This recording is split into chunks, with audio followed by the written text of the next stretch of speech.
வணக்கம் நண்பர்களே, நான் உங்கள் சரண் டால்ஸ்டெக்.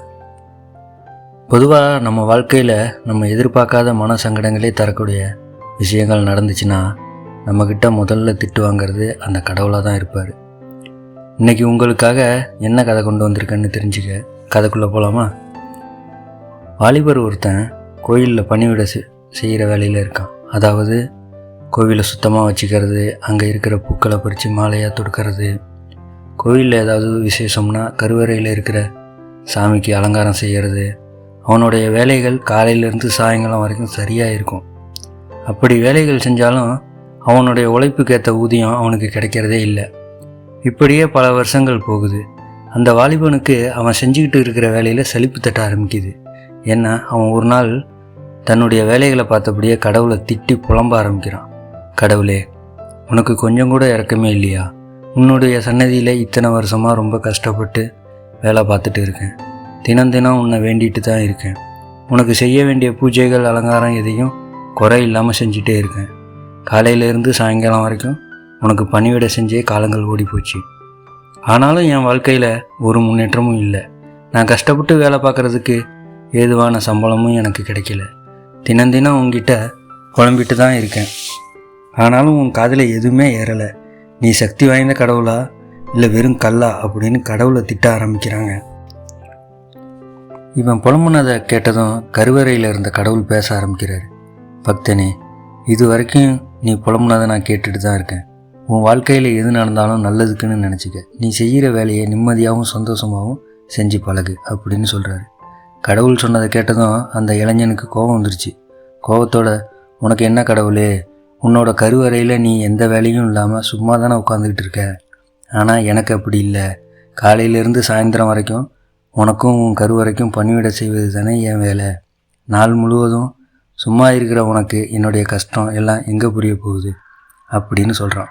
இதை கேட்ட அந்த கடவுள் சிரித்தபடியே அந்த இளைஞனை பார்த்து சொல்கிறாரு, வெளிப்புறத்துலேருந்து பார்த்தா மற்றவங்களோட வாழ்க்கை ரொம்ப எளிமையாக தான் தெரியும். மற்றவங்க இடத்துலேருந்து பார்த்தா தான் அவங்களுக்கு எத்தனை சோதனைகள் எத்தனை வேதனைகள் இருக்குன்னு தெரியும். இதையெல்லாம் நான் உனக்கு சொல்லி புரிய வைக்க முடியாது. வேணும்னா ஒன்று செய்யலாம்.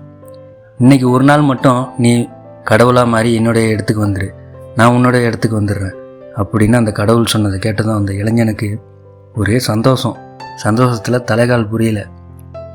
உடனே கடவுளை பார்த்து சரி இதுக்கு நான் ஒத்துக்கிறேன் அப்படின்னு சொல்கிறான்.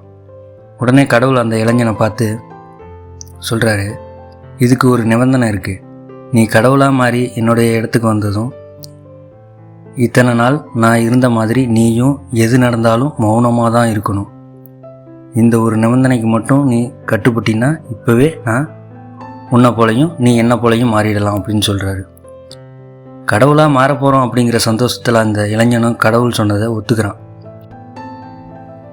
உடனே அந்த இளைஞன் கடவுளாக மாறி கருவறையில் ரொம்ப ஆனந்தமாக உட்காந்துருக்கான். கடவுளோ அந்த இளைஞன் மாறி கோயிலில் சுத்தம் செய்கிற வேலையை பார்த்துட்டு இருக்காரு. அந்த நேரம் பார்த்து ஒரு பணக்காரர் ஒருத்தர் தட்டு நிறைய பூ பழம் எல்லாத்தையும் வச்சு எடுத்துகிட்டு வர்றாரு. இதையெல்லாம் பூசாரிக்கிட்ட கொடுத்து, நான் புதிய தொழில் தொடங்க போகிறேன், அதில் நிறைய லாபம் சம்பாதிக்கணும் அதை அப்படின்னு சொல்லி பூஜை செய்யும்படி பூசாரிக்கிட்ட கொடுக்குறாரு. பூசாரியும் அந்த பணக்காரர்கிட்ட கேட்டுக்கிட்டது மாதிரி சிறப்பாக பூஜையும் செஞ்சு கொடுக்குறாரு. பூஜையெல்லாம் முடிஞ்சு பணக்காரர் அந்த இடத்த விட்டு கிளம்பும்போது தன் கையில் வைத்திருந்த பணப்பெட்டியை விட்டுட்டு போயிடுறாரு. இதை அந்த பணக்காரர்கிட்ட சொல்லணும்னு கடவுளாக உட்கார்ந்துருக்கிற இளைஞர் முற்படும்போது எது நடந்தாலும் மௌனமாக இருக்கணும்னு கடவுள் சொன்னது ஞாபகத்துக்கு வருது. கடவுளாக இருக்கிற இளைஞனும் எதுவும் பேசாமல் மௌனமாக இருந்துடுறான். உடனே அந்த நேரம் பார்த்து திருடன் ஒருத்தன் கோயிலுக்குள்ளே வரான். இன்றைக்கி ஒரு வீட்டில் திருட போகிறேன், அந்த வீட்டில் நிறைய பணம் இருக்கணும் அப்படின்னு வேண்டிக்கிட்டு போகிறதுக்காக வந்திருக்கான். இந்த திருடனோட வேண்டுதலை கேட்டதும் கடவுளாக இருக்கிற இளைஞன், அட பாவி, திருட போகிறதே தப்பு, அதுக்கு எங்கிட்ட வேண்டிக் கொள்றதுக்கு வந்திருக்கியாடா அப்படின்னு நினைக்கிறான். திருடன் கோயிலில் இருந்து கிளம்பும்போது அந்த பணக்காரர் விட்டுட்டு போன பணப்பெட்டியை பார்க்குறான். திருடங்கை சும்மா இருக்குமா? அந்த பெட்டிக்குள்ளே என்ன இருக்கும்னு தெரியாமல் அந்த பெட்டியை தூக்கிட்டு போயிடுறான். அந்த பெட்டியை யாரும் இல்லாத இடத்துல வச்சு திறந்து பார்த்தா அந்த பெட்டி முழுக்க பணமாக இருக்குது. இதை பார்த்த அந்த திருடனுக்கு ஏகப்பட்ட சந்தோஷம். இதை பார்த்த அந்த இளைஞனுக்கு என்ன சொல்கிறதுனே தெரியல. அந்த திருடங்கிட்ட போய் இந்த பணத்தை ஒன்றுதில்ல, ஒரு பணக்காரர் விட்டுட்டு போன பணம் அப்படின்னு சொல்ல முற்படுறான். ஆனாலும் கடவுள் எது நடந்தாலும் மௌனமாக இருக்கணும் அப்படின்னு சொன்ன விஷயம் ஞாபகத்துக்கு வருது. அதனால் வாய் பேசாமல் அமைதியாக இருந்துடுறான். திருடன் அங்கிருந்து போனதுமே நியாயமாக தொழில் செஞ்சுக்கிட்டு இருக்கிற ஒரு வியாபாரி ஒருத்தர் கடவுள்கிட்ட வராரு. கடவுள்கிட்ட என்னுடைய வியாபாரம் நல்லபடியாக நடக்கணும், அதனால் என்னுடைய நண்பர்களை பார்க்க வெளியூருக்கு போகிறேன், வியாபாரத்தை நல்லபடியாக முடித்து பத்திரமா வீடு வந்து சேரணும் அப்படின்னு வேண்டுகிறார். அந்த நேரம் பார்த்து பணப்பெட்டியை தொலைச்ச பணக்காரர் காவல்துறையோடு வந்துடுறாரு. அந்த பணக்காரர் நான் கோயிலுக்கு வந்துட்டு போனதுக்கப்புறம் இந்த ஆள் தாங்க வந்திருக்கிறார், கண்டிப்பாக இந்த ஆள் தான் இந்த பணப்பட்டியை திருடி இருக்கணும் அப்படின்னு அந்த வியாபாரியை கையை காட்டுறாரு. அந்த வியாபாரியும் நான் பணப்பெட்டியை எடுக்கவே இல்லை அப்படின்னு கெஞ்சியும் பணக்காரரோ காவல்துறையோ எதையுமே காதில் வாங்கிக்கல.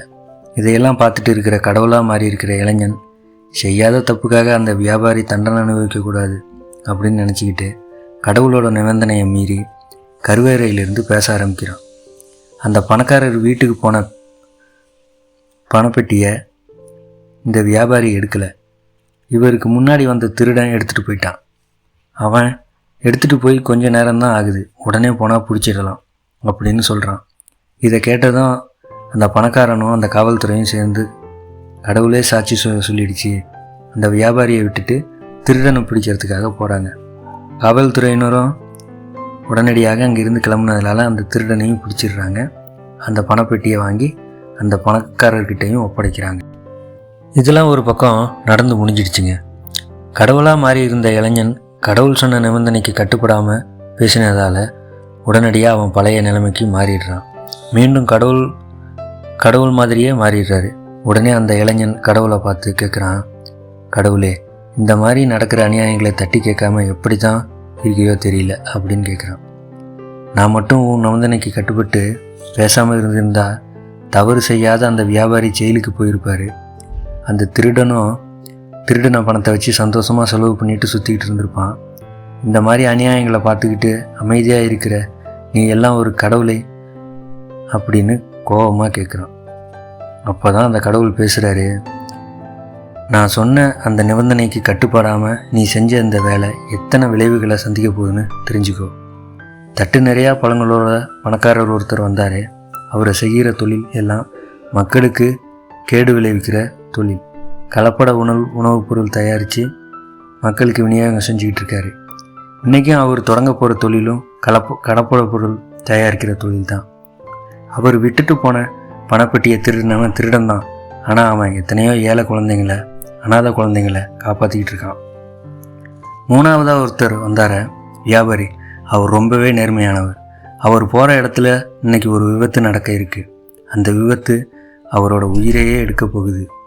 நீ மட்டும் நான் சொன்ன நிபந்தனைக்கு கட்டுப்பட்டு இருந்திருந்தா அந்த பணக்காரர் தொழிலதிபர் மக்களை ஏமாத்துற அந்த தொழில் ஆரம்பிக்காமல் இருந்திருப்பார். அவர் ஏமாற்றி சம்பாரித்த பணத்தை திருடன் எடுத்துகிட்டு போயிருந்தா எத்தனையோ ஏழை குழந்தைங்களும் அனாதை குழந்தைங்களும் ஒரு வேளை சாப்பாடு சாப்பிட்ருக்கோம். அதுக்கு அவன் உதவி பண்ணியிருப்பான். மூணாவதாக அந்த வியாபாரியோட உயிரும் காப்பாற்றப்பட்டு இருக்கும். ஆனால் நீ இன்னைக்கு பேசிய வார்த்தைங்களால் எல்லாம் தலைகீழாக மாறப்போகுது. கருவறையில் கடவுளாக உட்கார்ந்துருக்கிற நான் நடக்க போகிற நியாய அநியாயங்களை வேடிக்கை பார்த்துட்டு இல்லை, பிற உயிருக்கு கெடுதல் நினைக்காத சிலருக்கு சோதனை காலம்னு ஒன்று வரும். இதை பார்த்துட்டு இருக்கிற சராசரி மக்களும் அந்த நபர் பிறருக்கு நல்லது தானே செஞ்சார், அவருக்கு ஏன் இப்படி கஷ்டத்தை கடவுள் கொடுக்குறாரு அப்படின்னு தான் சொல்லுவாங்க. ஆனால் இந்த கஷ்டங்களுக்கு பின்னாடி அந்த நபரோட நன்மைகள் ஒழிஞ்சிக்கிட்டு இருக்குது, யாருக்குமே புலப்படாது. இந்த உலகத்தில் கடவுள் எடுக்க நினைப்பதையும் கொடுக்க நினைப்பதையும் யாராலையும் தடுக்க முடியாது.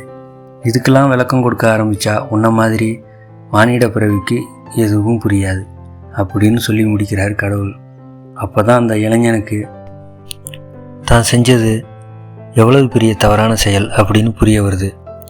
நம்முள்ள நிறைய பேர் நமக்கு ஒரு சோதனை காலம் வரும்போது அந்த கடவுளை பார்த்து திட்ட ஆரம்பிப்போம்.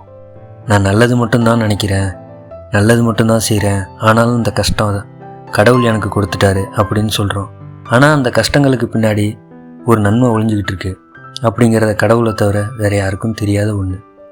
நீங்கள் பிறருக்கு நல்லதே செஞ்சுருக்கும்போது நமக்கு ஒரு கஷ்டம்னு வரும்போது அந்த சோதனை காலங்களை கண்டு எப்போதும் துவண்டு போகக்கூடாது. இதுவும் கடந்து போகும் அப்படிங்கிற மந்திரத்தை நமக்குள்ளேயே நம்ம சொல்ல ஆரம்பிச்சிட்டோம்னா கடவுள் மேலேயும் கோபம் வராது, நம்ம மேலேயும் கோபம் வராது. நம்ம வாழ்க்கையில் எது நடந்தாலும் எல்லாம் நன்மைக்கே அப்படின்னு நினச்சிக்கோங்க. கடவுள் நமக்கு கொடுக்க நினைக்கிறத யாராலும் தடுக்க முடியாது. அதே மாதிரி கடவுள் நமக்கு கொடுக்க முடியாததை யாராலையும் கொடுக்க முடியாது. இந்த வார்த்தைகளை மனசில் பதிய வச்சுக்கிட்டோம்னா நம்ம வாழ்க்கையில் வர கஷ்டங்களை நினச்சி நம்ம கலங்கி போகவே மாட்டோம். நண்பர்களே, இந்த கதை உங்களுக்கு பிடிச்சிருக்கா? இந்த மாதிரி பல்வேறு நமக்கு தன்னம்பிக்கை தரக்கூடிய, நமக்கு மோட்டிவேஷன் தரக்கூடிய நிறைய கதைகளை நான் தொடர்ந்து பதிவு பண்ணுறேன்.